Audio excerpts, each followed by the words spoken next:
Daily 200 kilometre travel करून college करणं खरंच पॉसिबल आहे का? जय श्रीराम, मी तेजस आणि तुमचं स्वागत आहे आपल्या एका नवीन व्हिडिओमध्ये. डेली 200 किलोमीटर ट्रॅव्हल करणं हा खरा विषय आहे. आमचा छोटा डॉन सकाळी 6ला उठून जर स्कूलला जाऊ शकतो तर मी पण हे करूच शकतो. आणि आता निर्णय घेतलाय म्हणजे तो पूर्ण करावाच लागेल. एक तर हाल होतील, एक तर माझ्या मनासारखं होईल. मग काय, सकाळची पाठ बघत निघालो होतो आपण नाशिकला. सिरियसली बाईकवर जाणं इतकं सोपं तर ते अजिबात नाही. म्हणून आपण आपला सहारा बनवणार आहेत लालपरी. पोहोचलो होतो नाशिकला आणि पहिला दिवस असल्यामुळे कदाचित काही वाटलं नसेल, पण हळूहळू सगळ्या अडचणी समोर येतील. पहिली अडचण म्हणजे आमच्या कॉलेजचं ब्लेझर, ते पण उन्हाळ्यात कॅरी करणं. पहिल्याच दिवशी पहिल्याच लेक्चरला तुमच्या भावाला एंट्री भेटली नाही, म्हणजे उद्या अजून लवकर यावं लागेल. पहिल्या लेक्चरला जरी आपल्याला एंट्री भेटली नसेल तरी बाकीच्या लेक्चर्सला काही अडचण आली नाही. दुसरं महत्वाचं काम होतं आपलं कॉलेजचा स्टॅम्प घेणं आणि आपला पास काढून घेणं.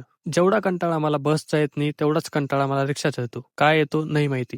पोचलो होतो निमानीला आणि शोधत होतो आपली लालपरी. आणि उन्हामध्ये बस लागल्यावर जे सुख भेटतं ना, ते सुख मी तुम्हाला कधीच एक्सप्लेन करू शकत नाही. मी घेतलेला निर्णय चुकीचा आहे की बरोबर आहे हे मला नाही माहिती, पण कोणतीही सवय लागण्यासाठी 21 दिवस द्यावे लागतात. 21 दिवस देऊन बघू, लागली सवय तर ठीक, नाही लागली तरी जाऊ आपण. टोटल 2 तास प्रवास केल्यावर आपण पोहोचलो होतो सटाणा आणि इथे आल्यावर वेगळीच एनर्जी फील होते. आजचं सर्वात महत्वाचं काम ते म्हणजे पास ऑलमोस्ट आपलं झालेलं होतं. फायनली आपला पास निघालेला आहे आणि तुमचं काय मत आहे या निर्णयावर मला नक्की कमेंट करून सांगा. लवकरच भेटूया एका नवीन व्हिडिओमध्ये. जय श्रीराम.